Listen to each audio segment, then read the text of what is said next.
¿Y si te dijera que el peor enemigo de mi vida dormía en el cuarto de al lado? ¿Y si te dijera que la mirada más fría que he sentido en mi piel no vino de un extraño, sino del hombre que me dio la vida? Tal vez pienses que exagera esta viejita que vende cocadas en la plaza y se la pasa platicando con los niños. Tal vez pienses que la memoria se desgasta cuando los años se acumulan y la piel se vuelve un pergamino lleno de cicatrices. Pero no, lo recuerdo todo. Recuerdo hasta el olor a sangre y sudor que quedó flotando en la sala después de esa noche. La sangre de mi hermano todavía manchaba las tablas del piso de madera cuando mi padre me volteó a ver con esos ojos vacíos y dijo que ahora yo era lo único que quedaba de su familia. Fue en ese momento que entendí que mi verdadera pesadilla apenas comenzaba. Me llamo Eufrasia Mendoza de los Santos, pero aquí en Santa Cruz del Encino, un pueblito escondido en la sierra de Oaxaca, todos me conocen como Doña Panchita, la viejita de las cocadas de los domingos. Tengo 84 años encima, el cabello blanco como copo de algodón y las manos llenas de callos de tanto mover el piloncillo en el fogón. El cuerpo me cruje con cada paso, pero la voz todavía me alcanza para contar lo que tantos años escondí. Quien me ve sonriendo entre los puestos del tianguis, regalando dulces a los niños y contando chismes viejos, no imagina lo que esta alma ha guardado en silencio. Es fácil mirar a una anciana y creer que su vida fue puro rosario y tortillas. Pero la verdad, mijo, la verdad es que yo ya caminé por el infierno sin salir de mi propia casa. Nací en 1941, en una casita de adobe en el rancho El Espinazo, a unos 8 kilómetros del centro del pueblo. En aquel entonces no había carretera, ni radio, ni lujos, pero había cielo limpio, olor a tierra mojada cuando llovía y la ilusión de que si uno trabajaba duro, la vida se acomodaba sola. Mi familia era de esas que se aferran a la tierra como si ahí estuviera la salvación. Teníamos unas 12 hectáreas de monte seco, con un pedazo bueno para sembrar maíz,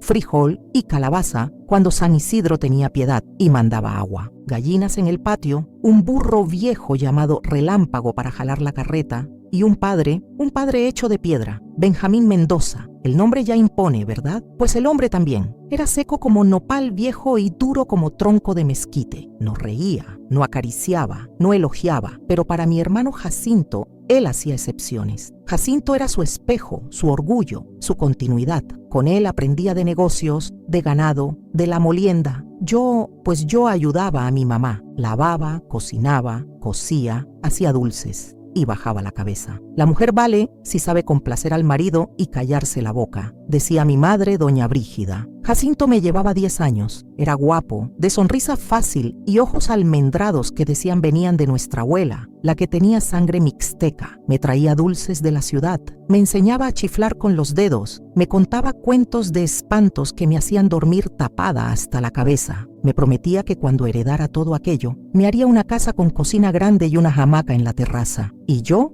le creía como se le cree a los ángeles. Pero el destino, hijo, el destino no respeta promesas. En 1958, cuando yo tenía 17 años y Jacinto 27, el sarampión llegó como un viento maldito. Primero cayeron los niños, luego los adultos. Jacinto fue uno de ellos. Al principio era solo fiebre, luego vinieron las manchas y los delirios. Mi padre intentó llevarlo al pueblo, pero el camino era puro lodo. Cuando llegaron, ya era tarde. Sarampión con pulmonía, dijo el médico. En 3 días mi hermano se fue, me tomó la mano, me miró a los ojos y dijo: «Cuida a mamá, Panchita», y se fue. Lo enterraron rápido. Caja sencilla, tierra dura, un padre apurado rezando. Mi papá no soltó ni una lágrima. Se quedó parado, sombrero en mano, como si él también se hubiera enterrado. Mi madre se deshacía en sollozos contra mi hombro. Volvimos a casa con un silencio que se pegaba a los huesos, pero lo peor estaba por venir. Una semana después, mi padre ya era otro. Se encerraba en su cuarto, caminaba en la madrugada, bebía del mezcal escondido, murmuraba cosas. Al 7º día, la locura rompió la puerta. Un golpe me despertó. Corrí a la sala. Estaba de pie entre platos rotos, la mesa volcada, la mano sangrando por un vidrio y los ojos de fiera herida. Gritaba que todo lo que había hecho, lo había hecho por su hijo, que ya no tenía para quién vivir, solo me queda ella, dijo, mirándome de una forma que me partió por dentro. Y ella tendrá que servir. Me recorrió un escalofrío. No entendí del todo lo que quería decir, pero mi cuerpo lo supo. Algo en su voz cambió, algo oscuro brotó de esa pena. Al día siguiente empezó a llevarme al negocio. Me enseñaba sobre compras, ventas, cuentas, pero no era enseñanza, era un castigo. Tú no eres Jacinto, nunca lo serás. Las noches se volvieron un infierno. El mezcal lo transformaba en un demonio. Gritaba, rompía cosas, golpeaba a mi madre y luego, lo peor. 3 semanas después del entierro, oí la puerta de mi cuarto. Pensé que era mamá, pero no, era él. Ebrio, con aliento a sudor y desvarío, se sentó en mi cama, me tocó el cabello. Volviste, hijo mío. Sabía que ibas a volver. Me quedé quieta. Fingí dormir, pero él me tocó, me apretó, me confundió con Jacinto, o quiso hacerlo. Esa noche fue el comienzo de un infierno que duraría casi 2 años. Un infierno que ninguna muchacha de 17 años debería conocer. Un infierno de vergüenza, miedo y silencio. Y aún hoy me pregunto si fue ese momento, esa frase, esa mirada, el instante exacto en que morí por dentro. Hoy, después de 84 años y muchas heridas, he decidido contar mi historia, no porque espere justicia, esa nunca vino, sino porque sé que tal vez, en algún rincón de este país, otra mujer esté viviendo algo parecido. Y tal vez, solo tal vez, necesites saber que se puede sobrevivir. Así que si llegaste hasta aquí, quiero saber, ¿desde dónde me estás escuchando? Escríbelo en los comentarios. Dime que mi voz llegó a tus oídos. Y si crees que historias como la mía deben ser contadas, dale like a este video y suscríbete al canal, porque esta voz, que guardó tanto tiempo el silencio, ahora quiere romperlo. En el próximo capítulo te voy a contar cómo fue aquella primera noche que él entró en mi cuarto y lo que pasó después. 3 semanas después del entierro de Jacinto, me despertó el chirrido de la puerta de mi cuarto. Al principio pensé que era mamá, que solía venir a cubrirme cuando las noches se ponían frías, pero el olor fuerte a mezcal y sudor me puso en alerta. Era él, mi padre, Benjamín Mendoza, tambaleándose en la oscuridad.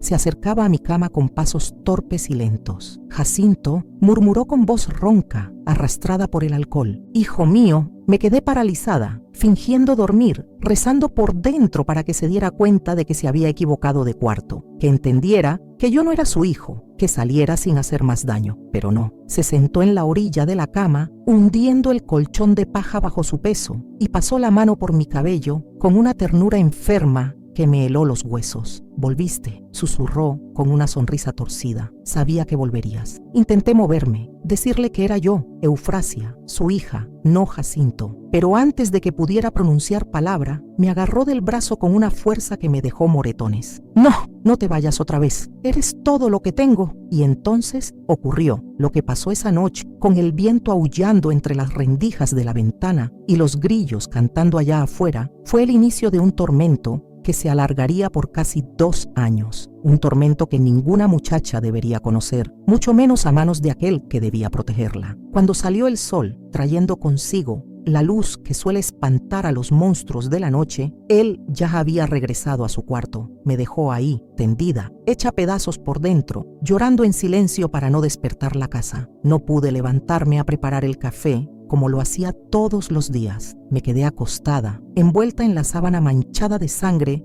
y vergüenza, deseando que la tierra me tragara como había tragado a Jacinto. Fue mamá quien entró al cuarto unas horas más tarde, extrañada por mi ausencia. Con solo mirarme lo entendió todo. Sus ojos se llenaron de lágrimas. Se llevó una mano a la boca para contener un sollozo, pero no dijo nada. Solo se sentó en la orilla de la cama y me tomó de la mano. Está enfermo de tristeza, hija, susurró finalmente, como si eso justificara lo que había hecho. Perdió la cabeza con la muerte de Jacinto. Se le va a pasar, pero no se le pasó. Esa fue apenas la primera de muchas noches en que el monstruo que una vez llamé padre entraba en mi cuarto. A veces me llamaba Jacinto, otras veces sabía perfectamente quién era yo, pero decía cosas horribles, que tenía que servirle, que era mi deber llenar el hueco que había dejado su hijo, que le debía todo por haberme criado. Así empezó mi encierro, en una casa que alguna vez fue hogar y que ahora era una cárcel, con un hombre que el dolor y el mezcal habían convertido en un monstruo, y con una madre que, por miedo o cobardía, prefería fingir que no veía lo que ocurría bajo su propio techo. El dolor de aquellos días sigue latiendo en mi pecho. Aunque hayan pasado más de 6 décadas, lo siento como si fuera ayer. No fue 1958, fue anoche. Así lo siente el cuerpo cuando los traumas no se curan. Al principio, papá aún sabía disimular frente a los demás. Se ponía esa máscara de hombre respetable, dolido por la pérdida de su hijo. Los vecinos venían a traer comida, a ofrecer oraciones, a acompañarnos en el luto. El padre Gregorio llegaba con su rosario. Decía que Dios tenía un propósito para todo. Nadie sospechaba lo que pasaba cuando la puerta se cerraba y nos quedábamos los 3 en esa casa perdida. Una vez, recuerdo, vino don Epifanio, el dueño del molino del pueblo, con toda su familia. Trajeron un pan de elote recién horneado. Papá lo recibió con sonrisas falsas, ofreció café, habló del clima, de la cosecha, de lo difícil que era manejar el negocio sin Jacinto. Yo me quedé en una esquina sirviendo a los invitados sin mirar a nadie. ¿Ella va a encargarse del depósito?, preguntó don Epifanio. Papá soltó una risa amarga. Eufrasia, ¿qué puede saber una mujer de negocios? Que me ayude mientras consigo un yerno que valga la pena. Luego le dejo todo a él. Todos rieron. En esa época, nadie cuestionaba ese tipo de comentarios. La hija mayor de don Epifanio notó que yo tenía la mirada triste, pero su madre enseguida le dijo: «Es por su hermano, no molestes». Nadie imaginaba que mis ojeras eran por las noches en vela, por los temblores en el cuerpo cada vez que se acercaba demasiado alguien. Nadie sabía. Fue en julio de ese mismo año que papá tuvo su primer brote frente a los jornaleros. Estábamos en plena cosecha de maíz. Uno de los trabajadores, don Ramiro, vino corriendo a decir que una parte del cultivo había sido destruido. Las mazorcas estaban tiradas como si alguien las hubiera arrancado con rabia. Papá se puso blanco, comenzó a temblar y de pronto gritó con una fuerza que hizo callar a todos: «Fue Jacinto, está enojado conmigo». Salió corriendo al campo, tropezando, gritando perdón, clamando el nombre de mi hermano. Los hombres lo tuvieron que sujetar entre varios. Resultó que solo habían sido unos puercos salvajes que entraron por la noche, pero para él fue una señal del más allá. Después de eso, su locura se volvió más difícil de ocultar. En el depósito gritaba a los clientes, sospechaba de todos, decía ver a Jacinto entre los bultos de cemento, tras las paredes, en las sombras. Nadie quería tratar con él. Una vez, vendió barato con sonrisas y a la semana siguiente sacó una navaja cuando el mismo cliente volvió. El farmacéutico del pueblo, don León, le recetó unas pastillas blancas en un frasco oscuro. Decía que eran para calmar los nervios. Mamá intentó dárselas con el café, pero él siempre sospechaba. «¿Me quieren envenenar?», gritaba. «Sé lo que están tramando». Una vez le arrojó el café caliente en la cara. La quemadura dejó una cicatriz que nunca se le borró. Aún así, lo defendía. «No tiene la culpa, está enfermo», le decía a quien la escuchaba. Una noche, mientras le untaba manteca en la espalda, sobre los moretones que le había dejado el cinturón, le dije: «Vámonos con tía Herminia a Tehuacán, ella siempre nos invita. ¿Y dejar a tu padre solo así? ¿Qué va a decir la gente?», me contestó sin mirarme. «Un hombre es un hombre, hay que aguantar. ¿Y yo, mamá? ¿Yo qué soy? Tú ya no sirves para casarte». Esas palabras me partieron el alma. Ella sabía lo que él hacía y aún así creía que la vergüenza era mía. En aquella época, una mujer que perdía su honra ya no tenía futuro. ¿Quién iba a casarse conmigo? ¿Quién me iba a querer? Tragué las lágrimas y también el odio. Odio a mi padre, a mi madre, a Dios, a todos los que permitieron que yo viviera ese infierno sin levantar la voz. Con el negocio en ruinas, papá pasaba más tiempo en casa. Ya no temía solo las noches, también los días. Bastaba que mamá saliera por agua o fuera al molino para que yo supiera que él podía aparecer en cualquier momento. El olor a mezcal lo anunciaba antes que sus pasos. «Eres igualita a tu madre cuando era joven», me decía, con ojos que me daban náusea. «Pero tienes el carácter de Jacinto. Lo llevo en la sangre.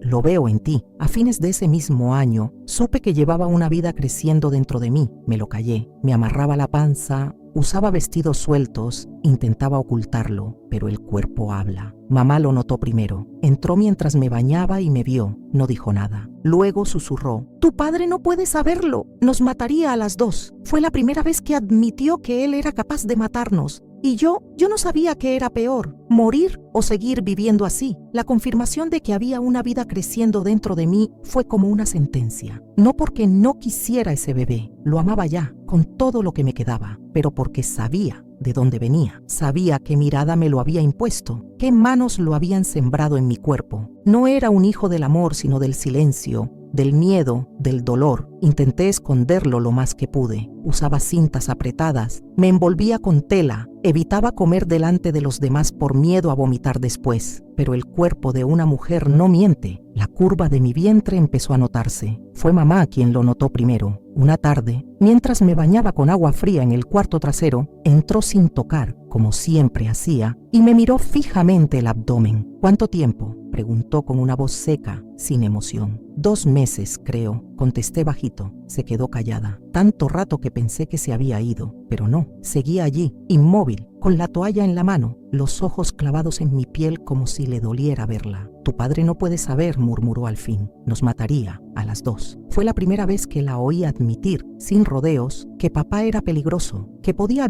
hacernos algo peor de lo que ya había hecho. Se sentó en un banco de madera, se cubrió la cara con ambas manos y luego, sin mirarme, dijo: hay una mujer en el barrio de los pescadores, la vieja Tomasa. Ella sabe cómo resolver estas cosas. Mi corazón se detuvo. Había oído historias de esa mujer, mujeres que salían de su choza arrastrando el alma, sangrando. Algunas no volvían nunca. Decían que sus remedios eran infalibles, pero crueles, que después de pasar por ella, el cuerpo ya no servía, que a veces ni el alma. No, mamá, dije apretando la toalla contra el pecho. No puedo hacer eso. Es mi hijo. ¿Tu hijo?, gritó ella perdiendo el control por primera vez. Es el hijo del pecado. Es una abominación. Quieres traer al mundo un monstruo, una criatura nacida de esa cosa horrible entre tú y tu padre. No es culpa mía, grité de vuelta. Yo no pedí esto. Ella me miró como si no me reconociera, como si yo fuera la culpable, como si todo ese horror hubiera sido elegido por mí. Las hijas decentes no provocan a su padre, dijo, escupiendo cada palabra. Ese día algo se rompió entre nosotras. Lo que quedaba del vínculo de madre e hija se deshizo con esa frase. Desde entonces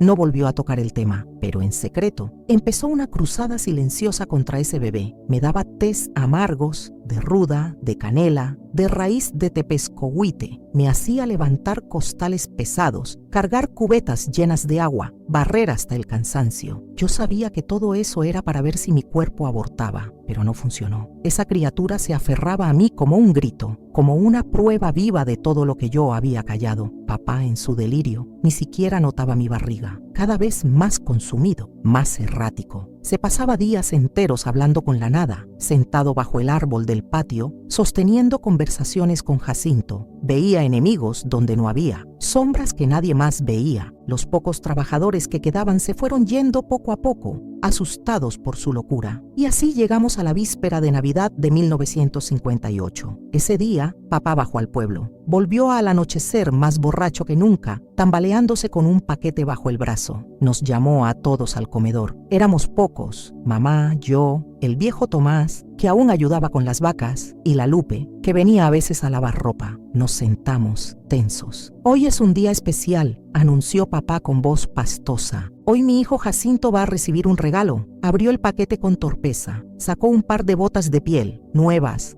caras, botas de patrón. Todos nos quedamos en silencio. Mamá se llevó la mano al pecho. Yo sentí que el estómago se me revolvía. ¿Dónde está? ¿Dónde está mi hijo?, gritó papá mirando a su alrededor. Sé que está aquí. Siento su olor. ¡Jacinto! Tomás intentó calmarlo. Le puso la mano en el hombro. Le habló suave. Don Benjamín, su hijo. Usted sabe, papá reaccionó como un toro herido. Agarró el quinqué de la mesa y lo lanzó contra la pared. El vidrio estalló y la llama se expandió como lengua hambrienta. En segundos, el papel tapiz seco, las cortinas, todo empezó a arder. Gritamos, corrimos. Lupe salió primero. Mamá me empujó por la puerta. Tomás intentó arrastrar a papá fuera, pero él forcejeaba. Decía que tenía que salvar a Jacinto, que estaba atrapado adentro. Al final, Tomás logró sacarlo. Su ropa estaba chamuscada, el cabello humeaba. Nos quedamos afuera, viendo cómo la casa se consumía. No pudimos hacer nada. El pozo estaba lejos. No había suficiente agua. Lo perdimos todo. Muebles, recuerdos, ropa, hasta los pocos pesos que mamá había enterrado en una lata bajo la cama. Pasamos la noche en el establo sobre costales viejos. Yo con mi vientre ya evidente, mamá envuelta en cobijas rotas, papá en estado catatónico. No hablaba, no lloraba, solo miraba las brasas con ojos vacíos. A la mañana siguiente, frente a las ruinas humeantes, mamá se puso de pie y habló como nunca la había escuchado. No más, Benjamín, nos vamos. Tú necesitas ayuda, todos la necesitamos. Él no respondió, se quedó sentado en un tronco, como una estatua de ceniza. Vamos a casa de mi hermana en Tehuacán, continuó mamá. Ahí hay doctores, ahí vas a mejorar. Vamos a empezar de nuevo. No sé si fue el susto, el cansancio o el fuego que se le metió al alma, pero esa vez papá asintió. Y en 2 días subimos a una camioneta desvencijada rumbo a Tehuacán, dejando atrás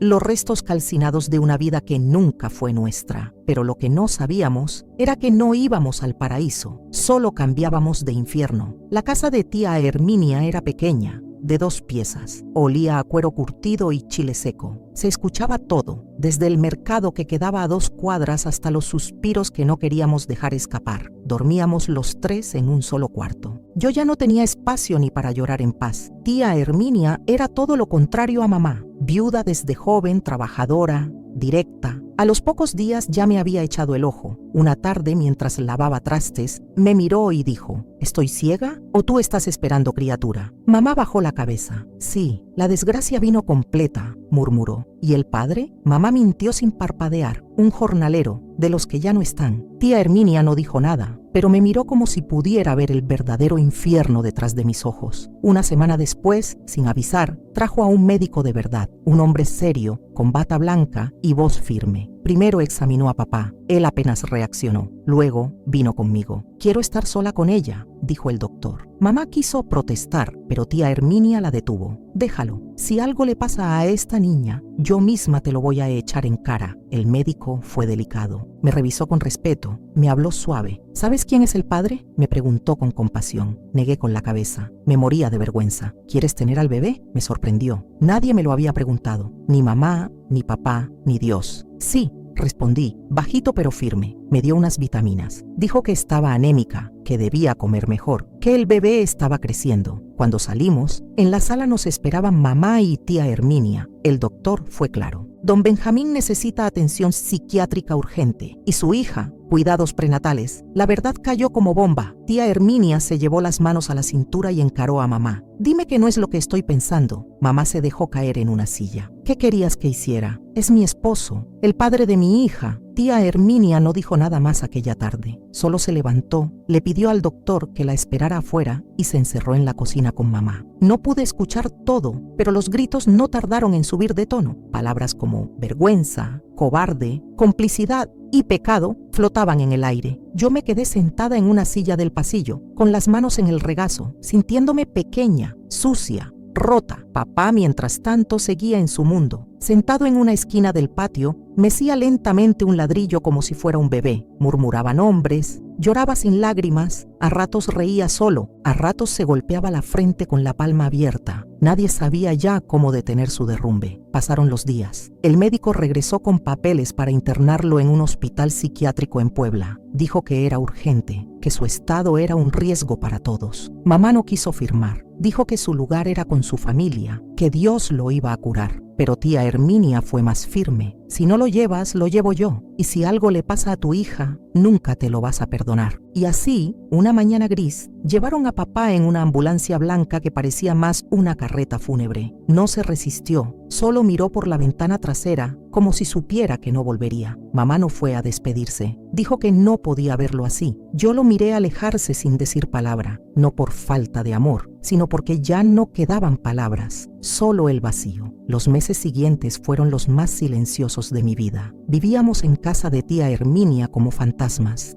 Yo, con una barriga que crecía cada día, sin saber si sentir orgullo o miedo. Mamá, ensimismada, cocinaba en automático, hablaba poco, rezaba mucho. Tía Herminia se encargaba de casi todo. Me acompañaba al médico, me ayudaba a preparar ropita de bebé, me hablaba como si fuera una persona entera y no un trozo de sombra. Fue gracias a ella que volví a sentir que valía algo, que mi historia, por su dolorosa que fuera, no me definía del todo, que ser madre podía ser también un acto de resistencia. El 15 de abril de 1959, a las 3 de la madrugada, rompí fuente. El dolor me despertó como un rayo. Mamá se puso nerviosa, no sabía qué hacer. Tía Herminia tomó el control. Me ayudó a subir a un taxi viejo que nos llevó al hospital del centro. En cada bache sentía que el mundo se me partía en dos. El parto fue largo, complicado. Casi no salgo viva. Me desmayé varias veces. Perdí sangre. Hubo gritos, hubo médicos corriendo, hubo oraciones y luego hubo silencio. Cuando desperté, el sol ya entraba por la ventana. Estaba débil, envuelta en sábanas blancas, y a mi lado, en una cunita de metal, dormía ella, mi hija, pequeña, morena, con las manos cerradas en puñito y el ceño fruncido, como si hubiera llegado enojada al mundo. Lloré como nunca, no por miedo, no por tristeza, sino porque por primera vez en mucho tiempo sentí algo parecido a esperanza. A esa niña no la había traído el amor, pero tampoco la traía la resignación. Era el resultado de mi resistencia, de mi decisión de no matar lo que había crecido dentro de mí. La llamé esperanza, porque eso fue lo que me devolvió. Durante los primeros días, mamá no quiso cargarla, ni mirarla. Decía que tenía los ojos de Jacinto, que cada vez que la veía, sentía que Dios nos estaba castigando. Tía Herminia la regañaba, le decía que no era justo, que la niña no tenía culpa, que era hermosa, pero mamá no escuchaba. Se había encerrado en su propio infierno. Yo me aferré a Esperanza como a una tabla en medio del naufragio. Me pasaba las noches velándola, cantándole bajito, bañándola con agua tibia y manzanilla. Cada sonrisa suya era un milagro, cada gesto una forma de decirme que valía la pena seguir viva. Pero el mundo no perdona fácil, ni olvida. Cuando la noticia se supo en el pueblo, y siempre se sabe, empezaron las miradas, los susurros, los murmullos en la tienda, en la iglesia, en el mercado. Nadie decía nada de frente, pero yo lo sentía. Lo veía en los ojos de las vecinas, en las palabras que se callaban, en los saludos fríos. Era como si llevara una marca en la frente, como si mi hija fuera una confirmación de todo lo que se decía de mí. Una mañana, mientras empujaba la carriola en el parque, una señora mayor se me acercó, me miró con lástima y me dijo: Dios da hijos a quienes no los merecen. No respondí, solo me alejé, con los ojos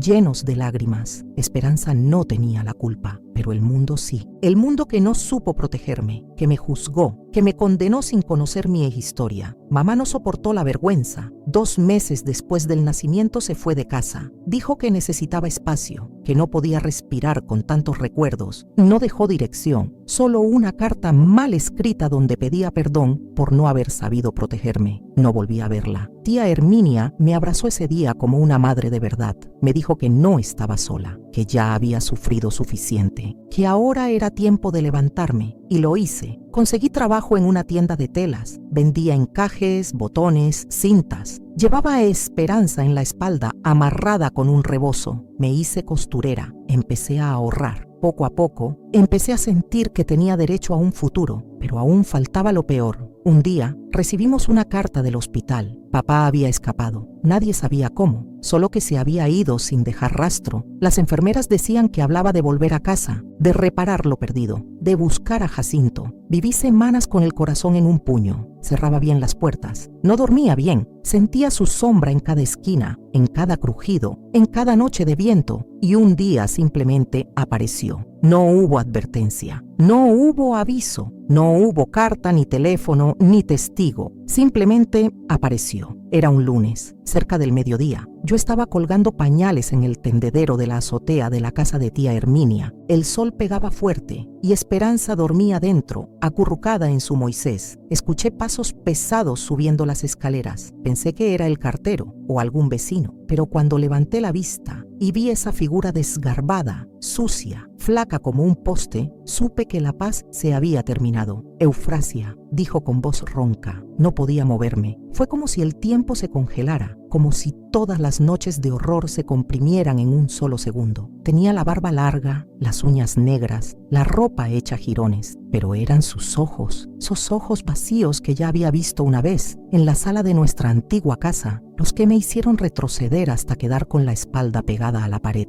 Volví por ti, susurró. Ya no estoy enfermo, ya lo entendí todo. Jacinto me habló, me dijo lo que tengo que hacer. No podía gritar, no podía correr, no sabía si estaba soñando o si realmente ese espectro era de carne y hueso. Tía Herminia subió justo a tiempo, lo vio, no preguntó nada, se puso frente a mí y con voz firme le dijo: «Esta no es tu casa, Benjamín, te tienes que ir, es mi hija». gruñó él. Mi sangre. No, Benjamín. Tu hija murió el día que la tocaste. Esta mujer ya no te pertenece. Hubo un silencio denso. El viento soplaba y los pañales en el tendedero se mecían como fantasmas. Papá bajó la mirada, murmuró algo incomprensible y dio la vuelta. No lo vimos más ese día, pero supimos que no se había ido muy lejos. Esa noche, tía Herminia no durmió. Se sentó junto a la puerta con un cuchillo de cocina en el regazo. Yo dormí con Esperanza apretada contra mi pecho, temblando por dentro. El miedo había vuelto, como un viejo amigo que uno nunca quiso ver de nuevo. Pasaron 2 días. El tercer día, tía Herminia lo encontró en la banqueta, dormido bajo un zarape viejo. Llamó a la policía. Dijeron que no podían hacer nada, que no había cometido ningún delito, que no era peligroso, que seguro solo quería ver a su hija. Lo miré desde la ventana. Era una sombra de lo que había sido, y aún así me daba miedo. Miedo no por lo que pudiera hacerme, sino por lo que podía hacerle a Esperanza. Fue entonces que decidimos huir. Vendimos lo poco que teníamos. Tía Herminia nos ayudó a conseguir papeles nuevos. Unas amigas suyas nos dieron alojamiento en Veracruz. Tomamos un autobús una madrugada sin luna, con lo puesto y un poco de dinero escondido entre la ropa. El viaje fue largo. Esperanza lloró casi todo el camino. Yo no podía consolarla porque tampoco podía consolarme a mí misma. Sentía que estaba arrancándome otra vez de la tierra, que huía, sí, pero también que perdía algo que nunca me dejarían tener, la estabilidad. Llegamos a un barrio popular, lleno de callejones y techos de lámina. Nos dieron un cuarto pequeño con una cama y un anafre. Yo cocinaba ahí mismo, me bañaba con cubeta, lavaba pañales en la pileta común. Conseguí trabajo en una fonda lavando platos. Después me pasaron a preparar tortillas, luego a atender mesas. Esperanza crecía fuerte, más fuerte que yo. Tenía los ojos de Jacinto y la frente de mamá, pero su risa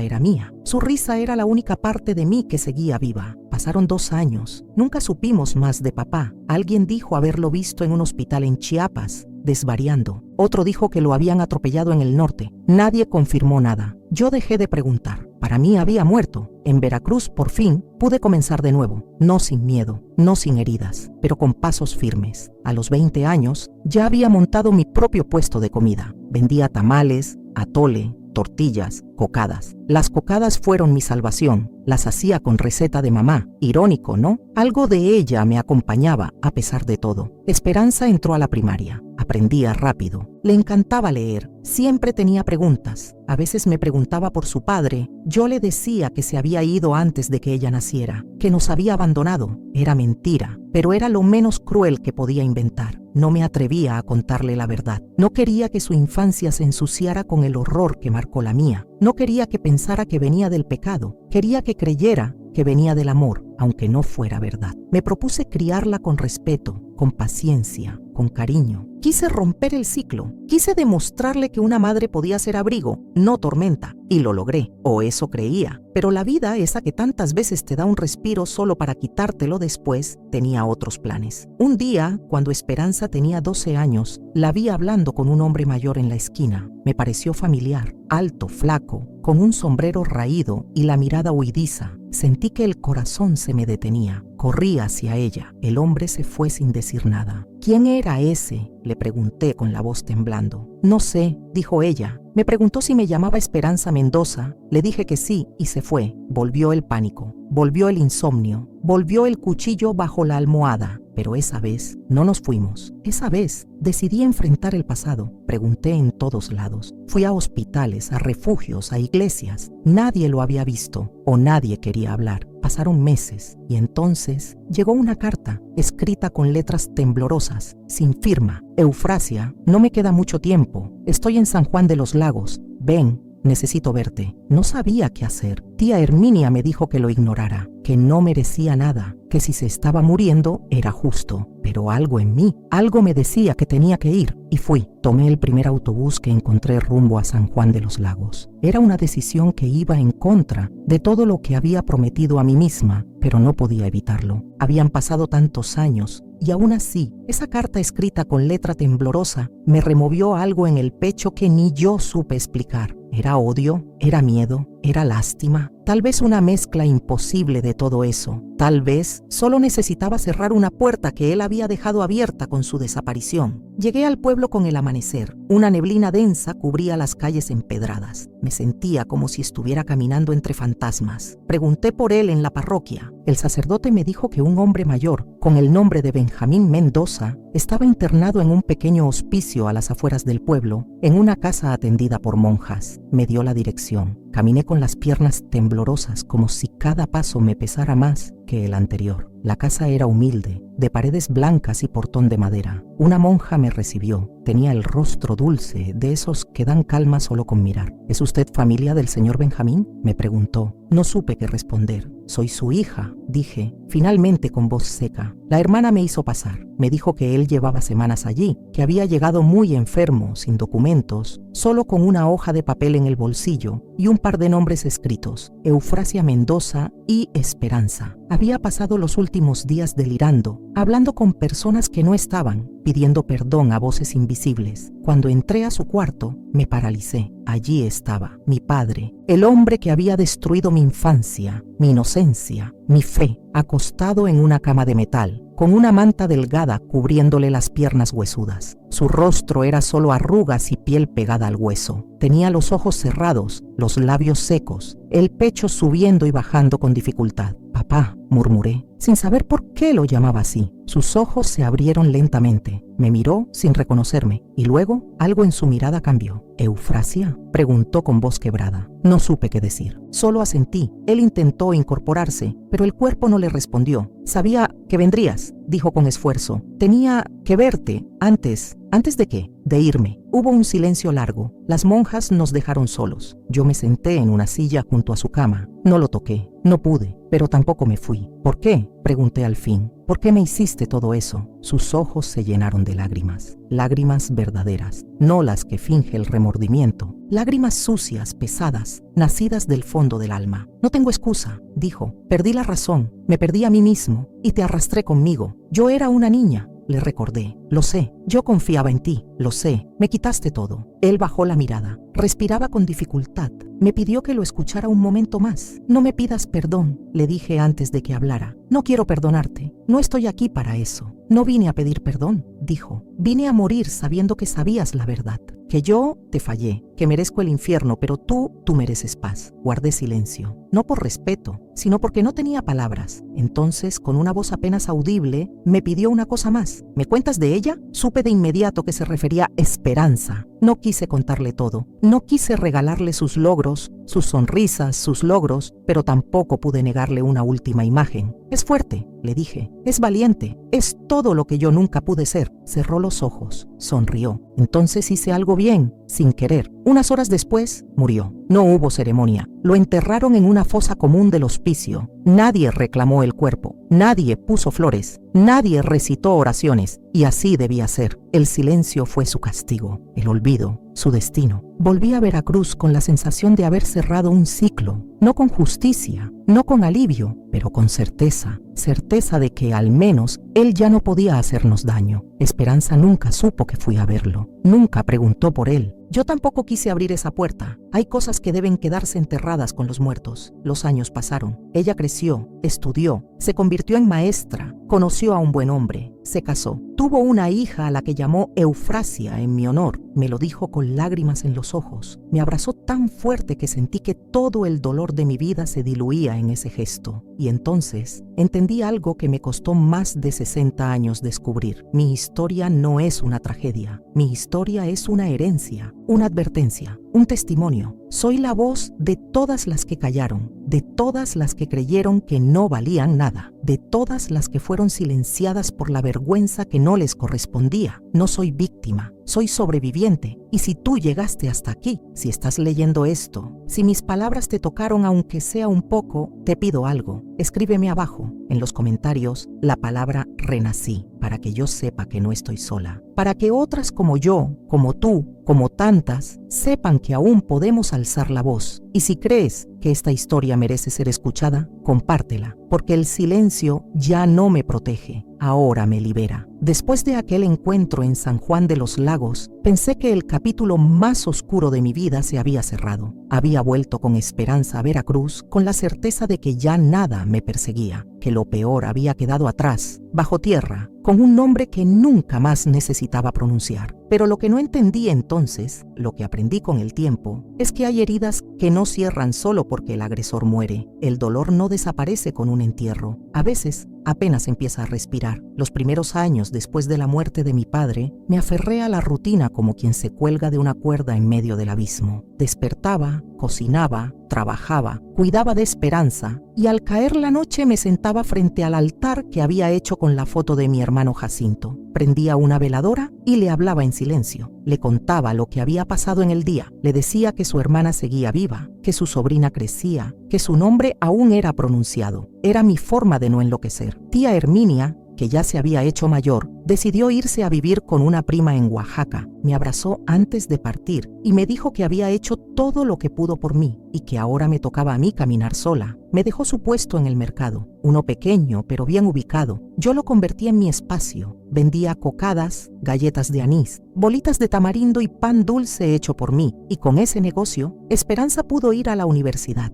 A veces, cuando los clientes preguntaban por la receta, yo reía, les decía que el ingrediente secreto era la resistencia. Y no mentía. Esperanza, con los años, se volvió una mujer hecha y derecha, inteligente, dulce, con una firmeza en la mirada que a mí siempre me faltó. Se graduó con honores, encontró trabajo como maestra en una escuela rural y un día me trajo a conocer a un joven llamado Mateo. Tenía las manos limpias, los ojos claros y un respeto por mí que me desarmó. Me contó que usted es su ejemplo, me dijo en una de las primeras visitas, que sin usted no estaría viva. No supe qué decir, solo asentí y me encerré en la cocina para que no me viera llorar. El día que me dijeron que iba a ser abuela, sentí una mezcla de emoción y miedo. El recuerdo de mi propio embarazo vino como un latigazo, pero esta vez era distinto. Esta vez no había horror ni sangre, ni gritos en la noche. Esta vez había amor. La niña nació en primavera. Le pusieron mi nombre, Eufrasia. Al principio protesté. No quería que esa carga pasara a otra generación, pero Esperanza me abrazó y me dijo: «Tu nombre ya no representa dolor, mamá. Ahora representa lucha». Y me convenció. Con la llegada de mi nieta, muchas cosas cambiaron. Empecé a hablar más, a contar pedacitos de mi historia a mujeres del barrio, a jóvenes que venían a ayudarme con las ventas. Les hablaba de cómo era el México de antes, de cómo muchas veces el enemigo dormía bajo el mismo techo, de cómo a veces el silencio era la única forma de seguir respirando. Fue una de esas muchachas llamada Abril quien me animó a contar mi historia completa. «Hágalo, doña Panchita», me decía. «Su historia puede salvar a otras, puede romper cadenas». Al principio me negué. ¿Para qué remover lo enterrado? ¿Para qué exponerme de nuevo? Pero una noche, después de que Esperanza y su esposo se habían ido, y yo me quedé sola con mi nieta dormida en el regazo, me senté frente a la vieja libreta de cuentas del puesto, saqué un bolígrafo y empecé a escribir. Y no paré. Cada palabra me dolía, cada recuerdo era como arrancar una costra vieja, pero también, con cada línea, sentía que algo se liberaba, que ya no tenía que cargar todo sola. Decidí grabar mi historia, una parte cada semana. Mi nieta me ayudaba con el teléfono, con la edición. Al principio pensé que nadie lo iba a escuchar, pero la gente empezó a llegar, mujeres sobre todo, de todas partes. Algunas me decían que les recordaba a sus abuelas, otras que vivieron cosas parecidas. Algunas solo me daban las gracias por hablar. Una señora de Chiapas me escribió: «Gracias por contar lo que yo nunca pude». Escucharla me hizo sentir menos sola. Otra, desde Los Ángeles, dijo: «Su voz me acompañó mientras limpiaba casas ajenas. Me dio fuerza, me devolvió la fe». Y entonces entendí que mi historia ya no era solo mía, era de todas. Porque cada mujer que ha sido callada, que ha sido herida, que ha sido invisibilizada, lleva dentro un relato como el mío. Quizás con otros nombres, otros paisajes, otros rostros, pero el mismo fondo, la misma lucha, el miedo, el silencio, la rabia y la esperanza. Hoy, a mis 84 años,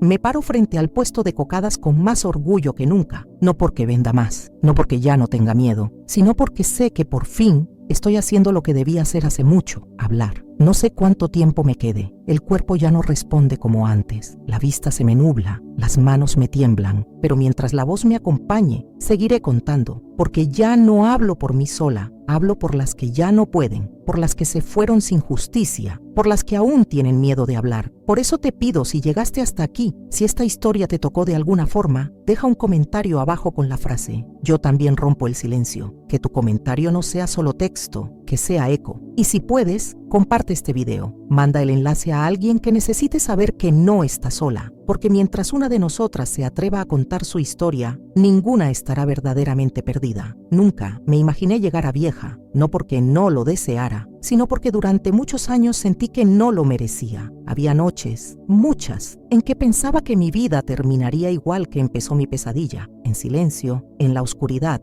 entre paredes que no protegían sino que encerraban. Pero aquí estoy, 84 años después, y no dejo de preguntarme cómo es que una mujer como yo, nacida en un rancho perdido, criada entre el miedo y el machismo, logró romper una cadena tan pesada. La respuesta es más sencilla y más dolorosa de lo que parece. Sobreviví porque no tuve otra opción. Cuando era niña, me enseñaron que callar era una virtud, que una mujer valía si obedecía, si no se quejaba, si sabía barrer, cocinar y complacer, que la vergüenza ajena también se lava en casa, sin hablarla, que lo que ocurre dentro de las paredes se muere ahí, enterrado como secreto sucio. Crecí creyendo que el dolor era parte del deber, pero con los años entendí que el dolor no es destino, que lo que una mujer hereda también puede romperse, que no nacimos para repetir historias, sino para reescribirlas. Yo rompí una maldición, esa es la verdad. Mi madre, doña Brígida, vivió toda su vida al lado de un hombre que la apagó poco a poco. Nunca alzó la voz, nunca pidió ayuda, nunca imaginó otro camino. Cuando murió, lo hizo con los labios cerrados y las manos cruzadas, como si hasta el último suspiro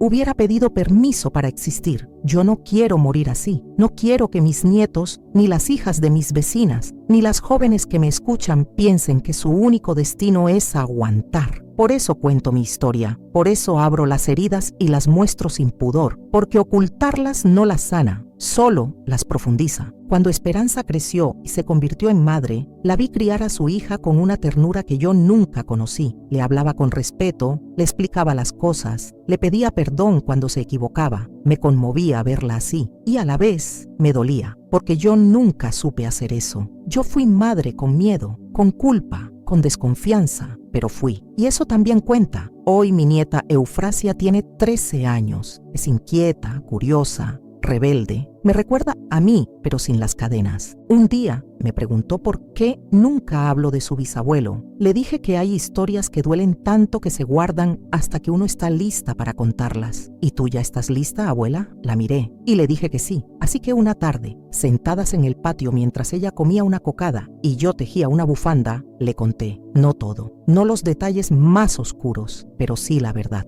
Que fui herida, que fui silenciada, que tuve miedo muchos años, que su madre nació de un acto terrible, pero que también nació del valor de una mujer que decidió no repetir la historia. Mi nieta no dijo nada al principio, solo me tomó la mano y luego, con sus ojos llenos de una madurez que me sorprendió, me dijo: entonces tú eres una heroína, abuela, de esas que no salen en los libros. Y lloré, porque en ese momento supe que todo lo vivido había valido la pena. He tenido pesadillas toda mi vida. Algunas me despiertan sudando, en otras escucho la voz de mi padre llamándome desde el pasillo. A veces lo veo parado en la esquina del cuarto, no se mueve, solo me mira, pero ahora cuando despierto ya no me escondo, ya no me tapo la cabeza como cuando era niña. Ahora lo enfrento, lo nombro. Le digo que ya no tiene poder sobre mí. Esa es mi pequeña victoria. Otra victoria fue volver a Santa Cruz del Encino, mi pueblo natal, después de más de 40 años. Fui con Esperanza y con mi nieta. Ya no quedaba nadie que me conociera, ni la casa donde crecí seguía en pie. El terreno estaba vacío, lleno de maleza, pero al estar ahí sentí una paz rara, como si esa tierra me hubiera estado esperando para que cerrara el círculo. Caminé entre los árboles, miré el horizonte y le hablé al viento. No me venciste, sigo aquí. Esa noche dormí mejor que en décadas. No todos tenemos la oportunidad de regresar al origen. No todos quieren hacerlo, pero a veces enfrentar el lugar donde empezó el dolor es también una forma de sanar. Hoy vivo en una casita humilde a las afueras de Veracruz. Sigo vendiendo cocadas los fines de semana. Sigo recibiendo cartas, mensajes, visitas de mujeres que escuchan mi historia. Algunas me abrazan y lloran. Otras solo me dicen gracias y se van, pero cada una de ellas me recuerda que ya no estoy sola, que mi voz encontró eco. Y si tú estás leyendo o escuchando esto ahora, es porque también eres parte de esa cadena que estamos rompiendo. No importa si nunca viviste lo que yo, no importa si tus heridas son distintas, lo importante es que estás aquí, escuchando, conectando, sintiendo. Y por eso hoy quiero pedirte algo especial. Déjame un comentario con la frase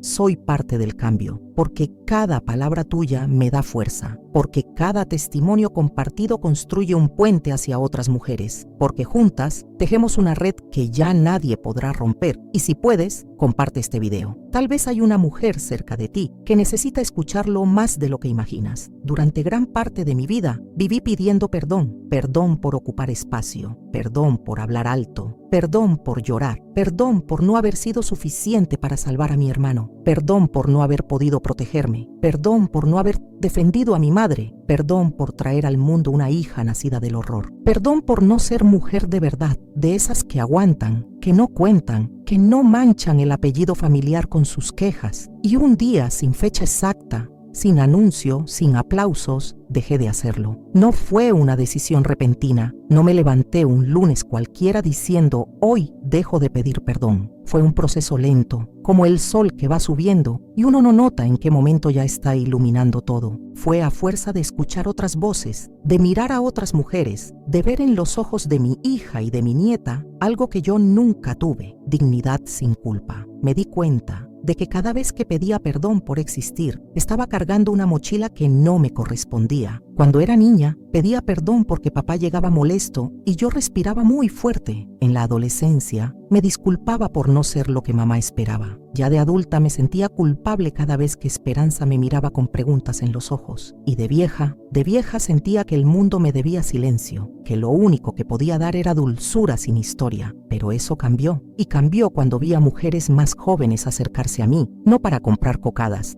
sino para escuchar, para sentarse a mi lado en el mercado, entre el olor del azúcar quemado y el murmullo de la gente, y preguntarme, ¿cómo hizo usted para seguir? Y yo, que antes me encogía de hombros y decía que Dios da fuerza, empecé a decir la verdad. Seguí porque no me morí, y seguí porque tenía una hija que me necesitaba, y porque hubo una tía que me abrió la puerta, y porque el mundo no se detuvo, aunque yo quería que lo hiciera. Seguí porque algo dentro de mí, algo ancestral, algo que venía de mujeres que nunca conocí pero que también resistieron, me empujaba hacia adelante. Y entonces empecé a caminar derecha, a mirar de frente, a decir mi nombre sin vergüenza. Me llamo Eufrasia Mendoza de los Santos. Soy hija del silencio y madre de la palabra. Sobreviví a un infierno del que pocos regresan, no con honores, no con títulos, no con premios. Regresé rota y desde mis pedazos me volví puente para otras. Hoy puedo decirlo con el pecho en alto. Ya no me disculpo por existir, no me disculpo por haber contado mi historia, no me disculpo por incomodar, no me disculpo por ser vieja y tener memoria, no me disculpo por haber nacido mujer en un mundo que me quería muda. Y si tú estás leyendo esto, si estás aquí escuchando mi voz, te invito a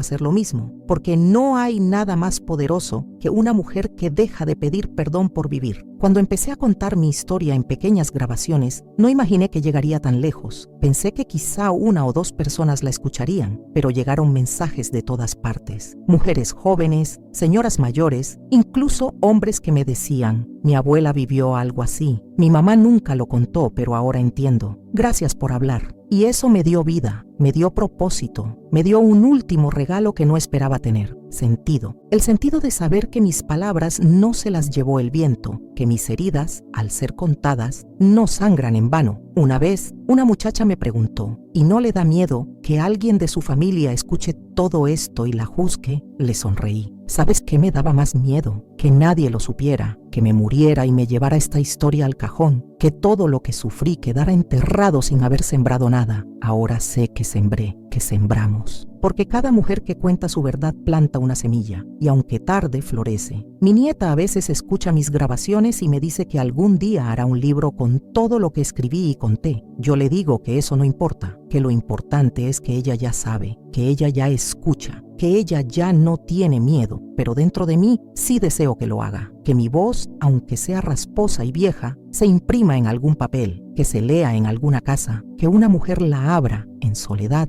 y sepa que no está loca, que lo que vivió fue real y que puede salir. Quisiera que este mensaje llegara a donde yo nunca pude ir, a los ranchos donde las niñas aún callan por vergüenza, a los barrios donde la violencia se disfraza de tradición, a las ciudades donde los secretos se cubren con religión y reputación. Quiero que llegue y que se escuche. Y si tú, que me estás leyendo o escuchando, has llegado hasta aquí, te lo agradezco desde lo más hondo de mi corazón. Y te pido algo más. Escribe en los comentarios la frase: ya no me disculpo por vivir. Hazlo por ti, hazlo por tu madre, por tu abuela, por tu hija. Hazlo por todas las que aún no pueden. Y si puedes, comparte esta historia, porque aunque mi voz es una, ya somos miles, y miles de voces no se apagan fácil. Viví más de 80 años con miedo, miedo de hablar, miedo de que me miraran diferente, miedo de que no me creyeran, miedo de ser despreciada por mi propia sangre, miedo de que mi hija me rechazara, miedo de que al contar la verdad el mundo me señalara como si yo fuera la culpable. Y ese miedo fue tan fiel como mi sombra. Me acompañó en cada silencio, en cada madrugada donde despertaba sudando después de soñar con la voz de don Severino. Sus pasos pesados, su respiración en mi nuca, me seguía hasta cuando sonreía en el mercado, vendiendo mis dulces, fingiendo que la vida era normal. Pero hoy, al mirar atrás, sé que no fue el miedo lo que me mantuvo viva, fue la esperanza. Una esperanza diminuta al principio, como una chispa que no se atreve a hacer fuego, pero que, con los años, fue creciendo, alimentada por cada mujer que se acercó a mí, por cada historia que escuché y que me recordó que no estaba sola. Hoy, por fin, aprendí a vivir sin miedo, no porque el mundo haya cambiado, no porque la justicia haya llegado, no porque me pidieron perdón. Aprendí a vivir sin miedo porque entendí que mi historia ya no me encierra, me libera, que el pasado no tiene poder si yo lo miro de frente y lo nombro, y que las palabras, cuando se dicen con verdad, se vuelven semillas de libertad. He aprendido que no hay edad para romper el silencio. Tenía más de 80 años cuando abrí la boca y empecé a contar lo que nunca había dicho. Muchos creyeron que era tarde, que ya para qué, que no tenía sentido remover el dolor, pero yo descubrí que nunca es tarde para sanar, ni para decir, yo no tuve la culpa, ni para mirar a tu hija a los ojos y decir, perdóname por no haberlo dicho antes, pero aquí estoy, ni para mirarte al espejo, con arrugas, con cicatrices, con historia, y verte por fin como una mujer entera. No me importa si me quedan 5 o 10 años más, o solo 1. Ya no quiero vivir escondida. Quiero que mi voz se escuche, que mis pasos de anciana dejen huella, que mis nietas y bisnietas recuerden que su abuela no se murió callada, y que tú, que estás viendo este video o leyendo estas palabras, también encuentres valor. Tal vez tú también fuiste silenciada. Tal vez tu historia es distinta, pero tu herida se parece a la mía. Tal vez nunca te atreviste a hablar. Yo estuve ahí, y por eso te digo ahora, puedes hablar, puedes llorar, puedes recordar y puedes sanar. No necesitas tener todas las respuestas, no necesitas entenderlo todo, solo necesitas dar un paso, uno, como el que yo di cuando grabé mi primer audio, cuando conté cómo era don Severino, cómo me obligaba, cómo nadie me defendía, cómo crecí rota. Ese primer paso dolió más que todos los golpes que recibí en la infancia, pero también fue el más poderoso, porque fue mío, porque decidí no morir con la historia enterrada. Hoy camino con la frente en alto. Ya no me importa si alguien me llama exagerada, mentirosa, resentida. No me interesa su opinión, porque la única verdad que vale es la que me devolvió el aire. Y si tú estás aquí, si escuchaste mi